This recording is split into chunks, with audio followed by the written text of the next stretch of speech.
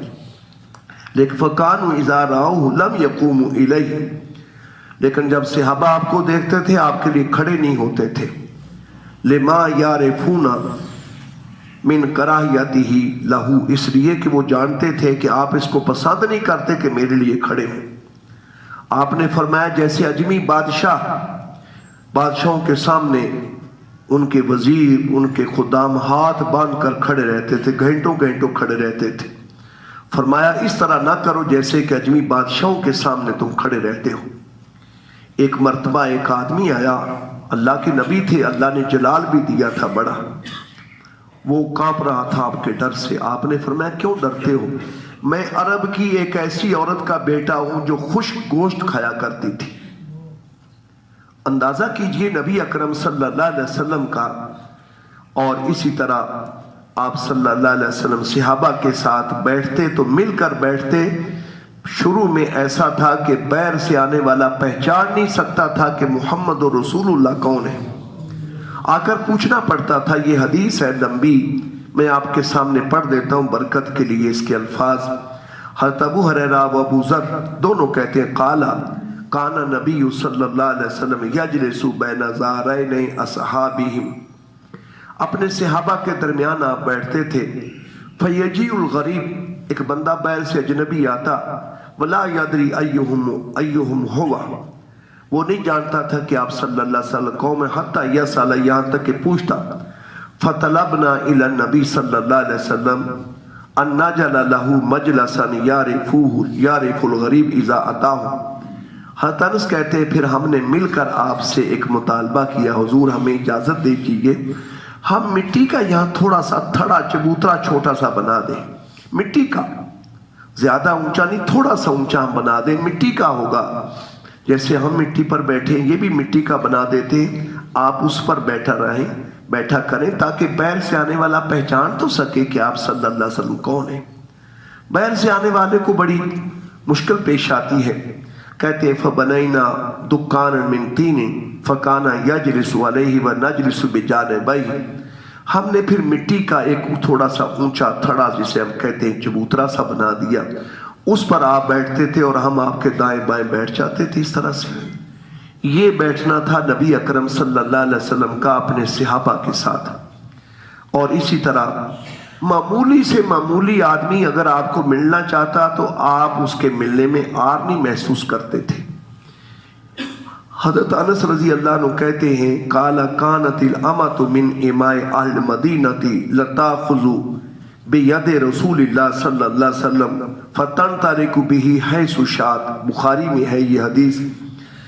ایک باندی تھی مدینہ کی، کسی کی باندی کی کیا حیثیت ہے بیچاری کی، باندی تھی، وہ کبھی ضرورت ہوتی آپ کا ہاتھ آ کر پکڑ لیتی، آپ کو لے جاتی، جہاں ضرورت ہوتی لے جاتی۔ یہاں تک کہ مدینے میں ایک حدیث اس کے ساتھ ہے، میں نے وہ نقل نہیں کی، لمبی تھی، اس کا خلاصہ مضمون یہ ہے کہ ایک عورت پاگل تھی، پھرا کرتی تھی، کبھی کبھی نبی پاک علیہ السلام کو راستے میں پکڑ کر کھڑا کر لیتی۔ آپ فرماتے جتنی دیر تو کہے گی میں تیرے ساتھ کھڑا رہوں گا، تو جو چاہے گی مجھے کہے گی میں سنوں گا، اور جو کہے گی میں تیری طلب پوری کروں گا۔ یہ حضور صلی اللہ علیہ وسلم کی شان تھی کہ معمولی سے معمولی آدمی کو ملنے کے لیے، آج ایک معمولی درجے کا آدمی ہو تو اس کو ملنا ہی مصیبت پڑ جاتی ہے، درمیان میں کتنے واسطے طے کرنے پڑتے ہیں۔ اور اسی طرح صحابہ پر پھر اس کا اثر تھا اس زندگی کا۔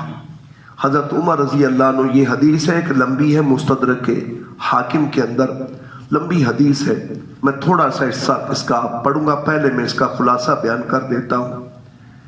یہ نظرۃ النعیم میں ہے، مستدرک کے حاکم میں ہے۔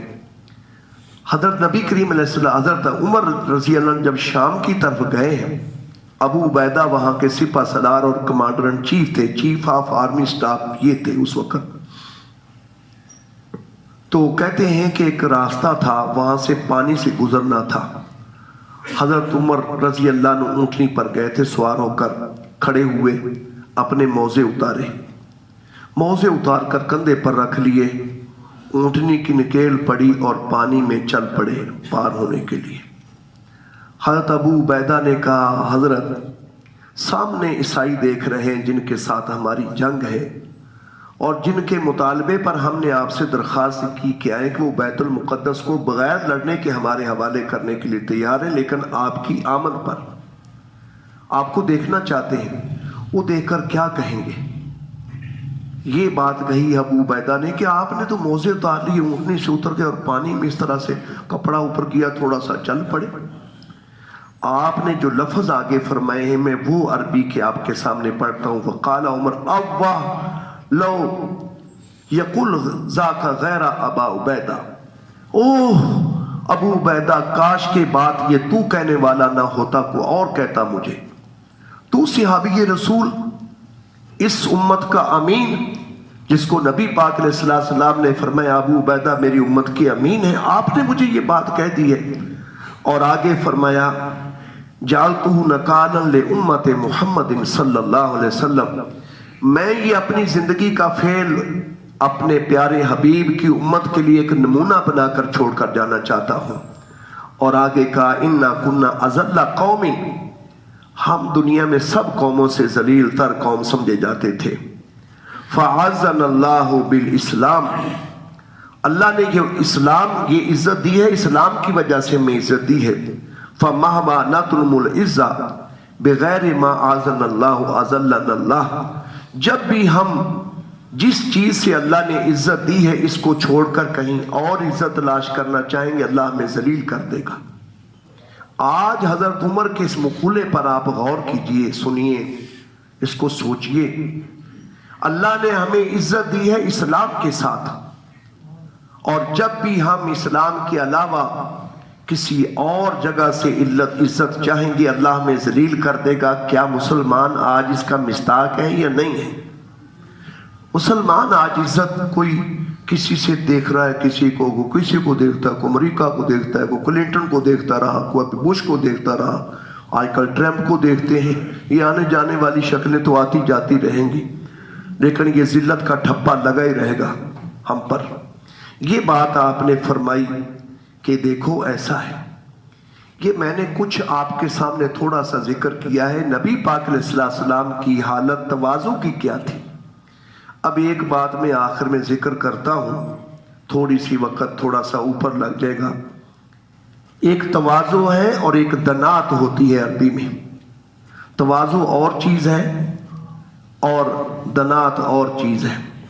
تواضع کا منشا ہوتا ہے کہ انسان میں کبر اور غرور پیدا نہ ہو. اللہ نے آپ کو پیسہ دولت دے دی، اونچی سیٹ پر آپ بیٹھے ہیں، اس کی وجہ سے کبر، تکبر، میں بڑا ہوں، یہ بات پیدا نہ ہو. غرور پیدا نہ ہو. غرور کا معنی دھوکا ہوتا ہے، انسان دھوکا کھا جاتا ہے. میں بڑا ہوں، بڑا تو انسان نہیں ہے، بڑا تو اللہ ہی ہے. بس کوئی انسان بھی بڑا نہیں، بڑا اللہ ہے. الکبریاء ردائی والعظمت ازاری، حدیث قدسی میں فرمایا نبی پاک علیہ السلام، اللہ فرماتے بڑائی میری چادر ہے، یہ عظمت میری چادر ہے. ازار کہتے ہیں نیچے باندھنے والی، ایک تشبیہ ہے. یہ تو میری شان ہے عظمت اور کبریائی، تم کہاں سے بڑے بن گئے اور کہاں سے عظیم بن گئے.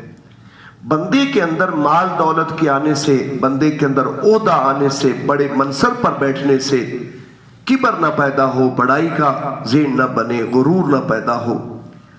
ہر شخص دوسرے کی عزت کرنے والا ہو، اس کو کہتے ہیں تواضع. اور دوسرا ہے دنات اور پستی. ذلیل اغراض، دنیا کی ذلیل اغراض کی خاطر، دنیا کے مقاصد کی خاطر انسان اپنی خودداری کھو بیٹھے، دوسرے کے سامنے بچتا چلا جائے. دنیا کی اغراض کی خاطر دوسروں کے سامنے بچتے جانا، ان کے پاؤں میں پڑنے کے لیے تیار ہو جانا. اپنی خودداری کھو بیٹھنا، ان کے سامنے جھکے رہنا، آگے پیچھے جی سر، یہ دنات ہے، یہ اسلام قبول نہیں کرتا، اس کا اسلام نے قبول نہیں کیا۔ چنانچہ ایسی جگہ جہاں پر تواضع اختیار کرنا دوسرے بندے کو ڈال سکتا ہے غلط خیال کے اندر کہ شاید یہ میرے سامنے ذلت اختیار کر رہا ہے، کسی مقصد کے لیے اسلام نے روکا ہے، وہاں تواضع مت کرنا، وہاں اس کے سامنے اپنی خودداری کو دکھاؤ۔ میں 2 واقعہ آپ کے سامنے صرف ذکر کرتا ہوں۔ ایک واقعہ تو عمرۃ القضاء کا ہے۔ سن 6 ہجری میں آپ نے خواب دیکھا تھا، آپ عمرے کے لیے آئے، لیکن مکے والوں نے آگے نہیں آنے دیا، صلح ہو گئی، واپس چلے گئے۔ 7 ہجری میں آپ عمرہ قضا کرنے کے لیے تشریف لائے۔ مکے والے مکہ 3 دن کا معاہدہ تھا، چھوڑ دیں گے، خالی کر دیں گے، پیچھے ہٹ جائیں گے۔ مسلمان 3 دن رہیں گے مکہ میں، عمرہ کر کے 3 دن کے بعد چلے جائیں گے۔ یہ لوگ پہاڑوں پر چڑھ گئے۔ دیکھیں، یہ مدینے کا بخار بڑا مشہور تھا، مدینے کو کہتے تھے یثرب، پہلے یثرب کہتے تھے، مدینہ تو آپ کی برکت سے بنا مدینہ نا جی، منورہ روشن مدینہ تو آپ کی جانے سے بنا، پہلے یثرب تھا۔ یہاں کا بخار بڑا مشہور تھا، صحابہ کو بھی شروع میں بڑا بخار آیا، تو انہوں نے کہا کہ مدینے کے بخار نے ان کو کمزور کر دیا ہے، اس لیے یہ اب عمرہ کریں گے تو ایسے ہی کریں گے مریل سے۔ حضور کو پتہ چل گیا، بات پہنچ گئی، آپ نے صحابہ کو کہا ذرا پہلوانوں کی طرح اکڑ کر چلو۔ یہ 3 رمل میں جو رمل کرتے ہیں طواف میں، جس کو کہتے ہیں عمرے کا طواف کریں آپ یا حج کا کریں، بندہ اکڑ کر بھاگنے کی جگہ نہ ہو بھی تب بھی ایسے ایسے کر کے چلنے کا حکم ہے، نہیں آپ تھوڑا دوڑ سکتے، ایسے چلیں۔ یہ پہلوانوں کی چال ہے، قوت کی چال ہے۔ اس موقع پر تواضع اختیار کرنا نہیں، کافروں کو دکھاؤ۔ اس وقت سے یہ مستقل سنت بن گئی قیامت تک کے لیے، مسلمان حج کے لیے جائے یا عمرے کے لیے جائے، پہلے 3 چکروں میں یہ وہ رمل کرے گا، پہلوانوں کی طرح چلے گا، سینہ تان کر چلے گا، بالکل اس طرح سے۔ یہاں پر تواضع اختیار مت کرو کہ کفار کے ذہن میں غلط بات جائے گی، اس لیے کہ وہ اس کو ذلت سمجھیں گے، دنات اور پستی سمجھیں گے، مت کرو۔ اور دوسرا واقعہ خیبر کا ہے۔ خیبر میں جنگ ہوئی، مرحب اور یاسر یہ 2 بھائی تھے، بڑا مرحب تھا، بڑا پہلوان اور بڑا جنگجو قسم کا آدمی تھا یہ۔ چنانچہ ایک صحابی پہلے اس کے مقابلے میں نکلے، بڑا ڈاماڈول اور بڑا طاقتور آدمی تھا، یہ بڑا تھا قد کا، وہ چھوٹے تھے، انہوں نے ایسے تلوار نیچے سے زور سے چلائی کہ اس کی ٹانگ کاٹ دوں، لیکن یہ وار بچا گیا، وہ ٹانگ تلوار زور سے چلی تھی، گھوم کر اپنی گردن پر آ لگی، شہید ہو گئے وہیں پر۔ پھر اس کے بعد حضرت علی نکلے اس کے مقابلے کے لیے۔ اب میں یہ بات کہنا چاہتا ہوں، مرحب نے شعر پڑھے تھے، قد علمت خیبر انی مرحب شاہ کی صلاحی بطل مجربی۔ خیبر سارا جانتا ہے کہ میں مرحب ہوں، مجھے جانتا ہے کہ میں مرحب ہوں، یہ فخریہ طور پر وہ کہہ رہا تھا، میں اسلحہ پہنے ہوئے اسلحے سے لیس ہوں اور میں بڑا تجربہ کار جنگجو ہوں۔ یہ شعر اس نے پڑھا جب مقابلے میں آیا حضرت علی، تو یہ شعر آگے سے پڑھا۔ حضرت علی نے وہاں پر تواضع نہیں اختیار کی، یہاں تواضع کا وقت نہیں ہے، چنانچہ حضرت علی کے شعر موجود ہیں، انا الذی سمتنی امی حیدرا، میں وہ جس کی ماں نے اس کا نام حیدر رکھا، حیدر کا معنی ہوتا ہے شیر عربی میں، حیدرا شیر، میں وہ ہوں جس کا نام اس کی ماں نے حیدر رکھا تھا، کلیس الغاباتی کریہ المنظری، میں جنگل کے شیر کی طرح بھیانک ہوں، ہیبت ناک ہوں۔ یہ شعر آپ دیکھیں، اس میں کوئی تواضع والی بات نہیں ہے بلکہ فخر والی بات ہے۔ میری ماں نے میرا نام ہی شیر رکھا ہے اور میں ایک جنگل کے شیر کی طرح ہیبت ناک ہوں، میرا مقابلہ نہیں کیا جا سکتا۔ چنانچہ حضرت علی رضی اللہ تعالیٰ عنہ کے وار سے وہ ڈھیر ہو گیا، مر گیا۔ پھر اس کے بعد 2 ٹکڑے اس کے سر کے ہو گئے، ایسا وار کیا کہ اس کے سر کے 2 ٹکڑے چر کر ہو گئے تھے۔ اس کے بعد اس کا بھائی یاسر تھا، جب اس نے دیکھا کہ میرا بھائی مر گیا، وہ آگے نکلا، اس نے للکارا آؤ میرے مقابلے میں۔ اس کے مقابلے میں حضرت زبیر رضی اللہ تعالیٰ عنہ نکلے، آپ کے پھوپھی زاد بھائی، حضرت صفیہ رضی اللہ تعالیٰ عنہ کے بیٹے، اور اس وقت اس نے کہا قد علمت خیبر انی یاسر، خیبر جانتا ہے مجھے کہ میں یاسر ہوں، شاکی صلاحی بطلو مغاور ہوں، میں مسلح ہوں، دلیر اور بڑا جرت مند ہوں۔ یہ شعر اس نے کہے۔ حضرت زبیر نے اسی وقت آگے سے جواب دیا قد علمت خیبر انی زبارہ، یہ زبار زبیر ایک ہی بات ہے۔ خیبر جانتا ہے کہ میں زبیر ہوں، قرم لقوم غیر نقص ولا فراری، میں قوم کا سردار ہوں، بھاگنے والا بھی نہیں ہوں اور کمزور بھی نہیں ہوں، بڑا جرت مند ہوں۔ اس موقع پر شریعت نے کہا کہ ایسا ہی کرو۔ یہ میں نے اس لیے ذکر کیا ہے کہ فقیر جو مانگنے کے وقت ایسے کرتے وہ تواضع نہیں ہے، وہ دنات ہے۔ اپنی خودداری نہیں چھوڑنی چاہیے بندے کو۔ تواضع یہ ہے کہ اگر بندے کو کوئی نعمت ملتی ہے تو اس کی بنا پر بندے کے اندر بڑائی والا پہلو نہ ہے کہ میں بڑا ہوں دوسرے حقیر ہیں، یہ نہیں ہونا چاہیے۔ دوسروں کی عزت کی جائے، دوسروں کا اکرام کیا جائے۔ یہ میں نے حدیثیں آپ کے سامنے کئی پڑھی ہیں نبی پاک علیہ السلام کی مبارک زندگی کی، یہ ہمارے لیے نمونہ ہے۔ قرآن نے کہا لَقَدْ كَانَ لَكُمْ فِي رَسُولِ اللَّهِ أُسْوَةٌ حَسَنَةٌ۔ ہمیں اپنے آپ کو دیکھنا چاہیے، کہاں تک کوشش کرنی چاہیے آپ علیہ السلام کی سیرت کے اپنانے کی۔ اللہ ہمیں توفیق دے۔ وآخر دعوانا الحمدللہ رب العالمین۔ یار اس کو کیا ہے یار